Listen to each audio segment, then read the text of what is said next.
We went to the wrap party. That this was it for the Andy Griffith Show. Imagine being just a little kid. Go to work every day on one of America's most beloved TV shows. Everyone thinks you're living the dream, working with TV legends, making people laugh across the country. But what if I told you that behind all those smiles and laughs, there was someone on that set who made young Ron Howard's life absolutely miserable? Someone who was supposed to be like family, but treated him like he was invisible? Today, we're diving deep into the shocking truth about Ron Howard's time on the Andy Griffith Show.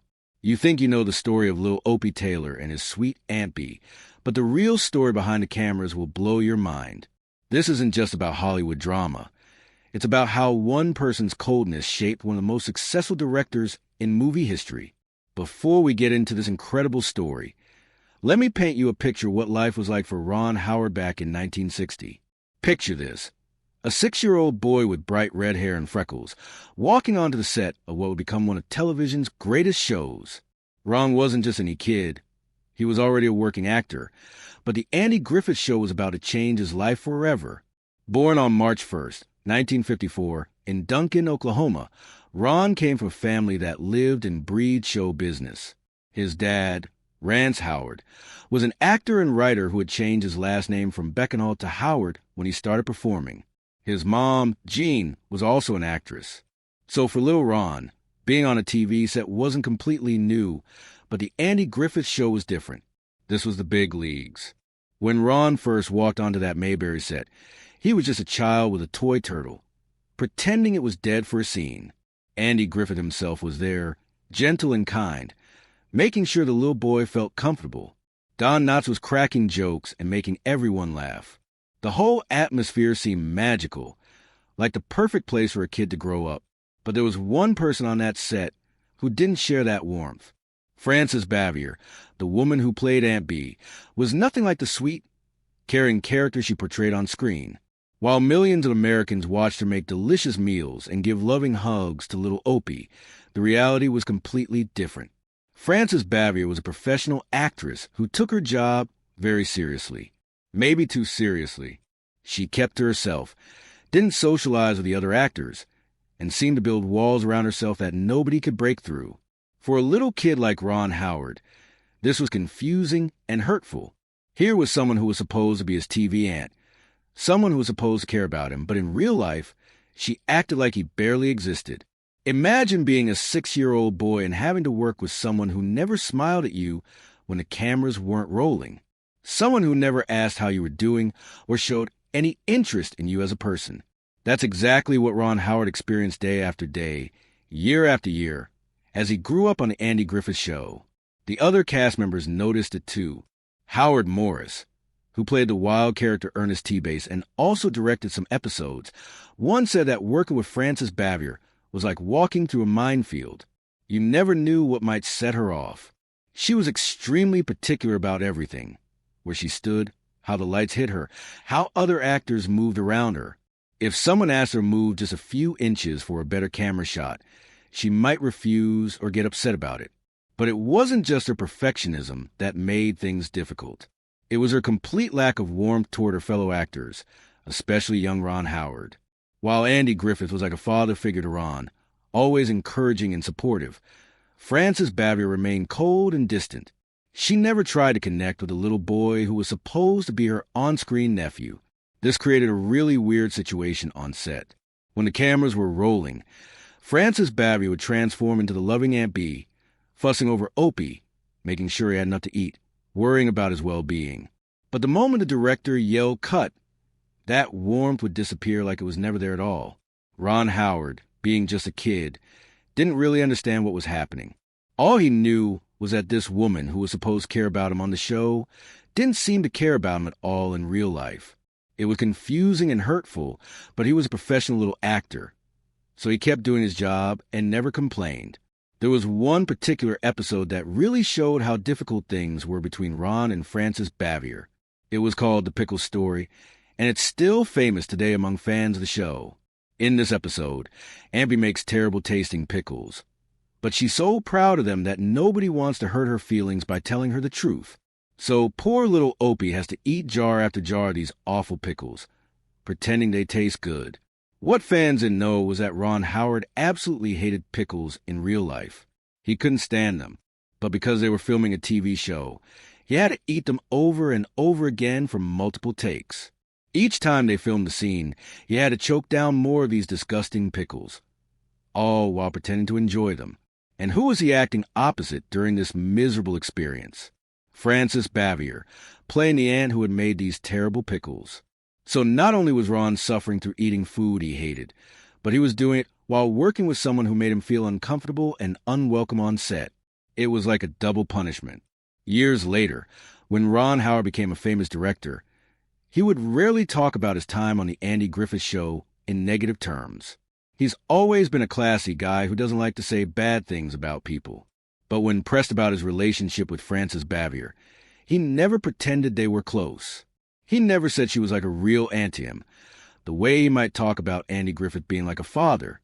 The tension between Andy Griffith himself and Frances Bavier was even worse than what Ron experienced. These were two adults, two professional actors who were supposed to be the heart of this beloved TV show, but they couldn't stand each other. The reasons were similar to what Ron experienced. Frances Bavier's cold personality and her refusal to connect with her fellow actors on a personal level. Andy Griffith was a complete opposite of Frances Bavier. He was warm, friendly, and genuinely cared about everyone on the show, especially young Ron Howard.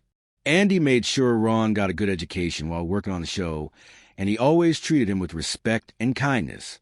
So when Frances Bavier acted cold toward Ron, it probably bothered Andy just as much as it bothered Ron himself. The feud between Andy Griffith and Frances Bavier lasted for decades. Even after the Andy Griffith Show ended in 1968, they couldn't find a way to get along. Andy once tried to visit Frances at her home to make peace, but she didn't want to see him. She was very protective of her privacy and didn't appreciate surprise visits, even from her former co-star. But here's where the story gets really sad and really beautiful at the same time. Near the end of Frances Bavier's life, when she was battling cancer, something changed in her heart. She realized that she had been difficult to work with, that she had hurt people who were just trying to do their jobs and be friendly. Frances Bavier picked up the phone and called Andy Griffith. After years and years of coldness and distance, she was ready to apologize. She told him, "I'm sorry we didn't get along better. It was my fault. I know I was difficult." She admitted that Andy had been a great leader on the show and that much of the show's success was because of him. This phone call meant everything to Andy Griffith. After decades of wondering what he had done wrong, why this woman he had tried to be kind had always pushed him away, he finally got the closure he needed. Frances Bavier died in 1989, but at least they had made peace before she passed away. Ron Howard learned some incredible lessons from his experience with Frances Bavier, lessons that would shape his entire career as a director. He learned that just because someone is talented doesn't mean they're easy to work with. He learned that kindness matters, especially when you're working with young people. And he learned that holding grudges and being cold to your fellow workers only makes everyone miserable. When Ron Howard became a director, he made sure to create the kind of warm, supportive environment that Andy Griffith had created on The Andy Griffith Show. He treats his actors with respect and kindness, especially young actors who might be nervous or scared. He remembers what it felt like to be a little kid working with someone who made him feel invisible, and he makes sure that never happens on his sets. The Andy Griffith Show ran for 8 seasons and 249 episodes. It was one of the most successful TV shows of all time, never falling below 7th place in ratings. In its final season, it actually ended at number 1, something only a few shows in TV history have ever accomplished. Despite all the behind-the-scenes drama, the show was beloved by millions of Americans. People connected with the warmth and simplicity of life in Mayberry. They loved watching Andy Griffith's wise sheriff, Don Knotts' hilarious Deputy Barney Fife, and Lil Ron Howard's sweet Opie Taylor. The show represented a simpler time, when problems could be solved with common sense and kindness. But for Ron Howard, the show represented something else too. It was his training ground, the place where he learned not just about acting, but about how people treat each other. He saw the difference between Andy Griffith's kindness and Frances Bavier's coldness, and he knew which kind of person he wanted to be. After the Andy Griffith Show ended, Ron Howard went on to star in another hugely successful TV show called Happy Days. He played Richie Cunningham, another all-American good guy, and the show was a massive hit. But even while he was acting on Happy Days, Ron was already thinking about directing movies. His first directing job was a crazy action movie called Grand Theft Auto in 1977. It wasn't a masterpiece, but it showed that Ron Howard had real talent behind the camera. From there, he went on to direct some of the most beloved movies in Hollywood history: Splash, Cocoon, Apollo 13, A Beautiful Mind, and many others. When Ron Howard won the Oscar for Best Director for A Beautiful Mind in 2002, it was an incredible moment. Here was a little red-headed boy from Mayberry, all grown up and standing on the biggest stage in Hollywood. He had taken all those lessons he learned as a child actor, the good ones and the difficult ones, and used them to become one of the most respected directors in the world. But the story of Ron Howard and Frances Bavier teaches us something important about how the people we work with can shape our lives in unexpected ways. Frances Bavier probably never realized how her coldness affected young Ron Howard. She might have thought she was just being professional, keeping her personal and work lives separate. But for a little kid, that coldness felt like rejection. The amazing thing is that Ron Howard didn't let that negative experience make him bitter or cold like Frances Bavier. Instead, he used it as motivation to be better, to be kinder, to create the kind of working environment where everyone feels valued and respected. Today, Ron Howard is known throughout Hollywood as one of the nicest, most professional directors you could ever work with. Actors love working for him because he treats them well and brings out the best in their performances. Young actors especially appreciate working with him because he remembers what it was like to be young and uncertain in this business. There's also an interesting parallel in Ron Howard's later life that connects back to his experience with Frances Bavier. In recent years, Ron directed a movie called Hillbilly Elegy, based on a book by J.D. Vance.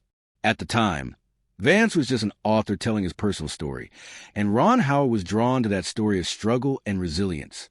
But later, J.D. Vance became a politician with views and rhetoric that surprised and disappointed Ron Howard. Once again, Ron found himself in a situation where someone he had tried to understand and work with had become someone he couldn't recognize. It was like Frances Bavier all over again, the feeling of being let down by someone you had tried to connect with professionally.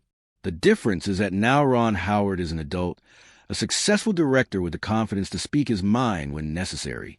He doesn't have to just smile and stay quiet like he did when he was a little boy dealing with Frances Bavier's coldness. Looking back on the Andy Griffith Show today, it's still an incredible piece of American television history. Despite all the behind-the-scenes drama, the show created something magical that continues to bring joy to people decades later. Every year, fans gather in Andy Griffith's hometown of Mount Airy, North Carolina, to celebrate the show and the fictional town of Mayberry. But for those who look deeper into the show's history, the story of Ron Howard and Frances Bavier adds another layer of complexity. It reminds us that even in the most wholesome, family-friendly entertainment, there are real people with real emotions and real conflicts working behind the scenes. Frances Bavier spent her final years in North Carolina, the same state where her character Ambi had lived. She retired from acting in 1972 and lived quietly in a small town called Siler City. The locals remember her as private but kind. Maybe in her later years, she found the warmth that had been so hard for her to share when she was working in Hollywood. When Frances Bavier died in 1989, it marked the end of an era. She was 86 years old, the same age Andy Griffith would be when he passed away years later. Both actors left behind incredible legacies, but also the complicated story of two people who couldn't find a way to get along until it was almost too late. For Ron Howard, the lessons learned from working with Frances Bavier have lasted a lifetime. He learned that talent alone isn't enough. How you treat people matters just as much, if not more. He learned that a little kindness can make an enormous difference in someone's day, especially for young people who are just starting their careers. Most importantly, he learned that you have a choice in how you respond to difficult people. You can become cold and bitter like them, or you can use that experience to become more compassionate and understanding. Ron Howard chose compassion, and that choice has made him not just a better director, but a better person. The story of the Andy Griffith Show will always be a beloved part of American television history. But the story of Ron Howard and Frances Bavier is a reminder that behind every piece of entertainment we love, there are real human beings with real struggles, real emotions, and real growth. Today, Ron Howard continues to make movies that touch people's hearts and tell important stories. He's been married to his high school sweetheart Cheryl for over 50 years, and they've raised 4 children together. He's taken the lessons he learned as a little boy in Mayberry and used them to build a life filled with love, success, and genuine relationships. And maybe that's the most important lesson of all from this incredible story. Sometimes the people who challenge us the most, who make our lives difficult, end up teaching us the most valuable lessons about who we want to become. Frances Bavier probably never intended to be Ron Howard's teacher, but in her own complicated way, that's exactly what she was. So the next time you watch the Andy Griffith Show and see little Opie Taylor smiling up at his Aunt Bee, remember that behind those smiles was a little boy learning some of life's most important lessons about kindness, professionalism, and how to treat other people. Those lessons helped shape one of Hollywood's most beloved directors, and they're lessons we can all learn from today. If this story amazed you as much as it amazed me, please hit that like button to let me know. Share this video with anyone who loves classic TV shows or Hollywood history. They'll be just as shocked as you were to learn the truth behind those Mayberry smiles. And don't forget to subscribe and ring that notification bell so you never miss our deep dives into the incredible stories behind your favorite shows and movies. Trust me, there are so many more secrets from Hollywood's golden age that will blow your mind, and I can't wait to share them with you.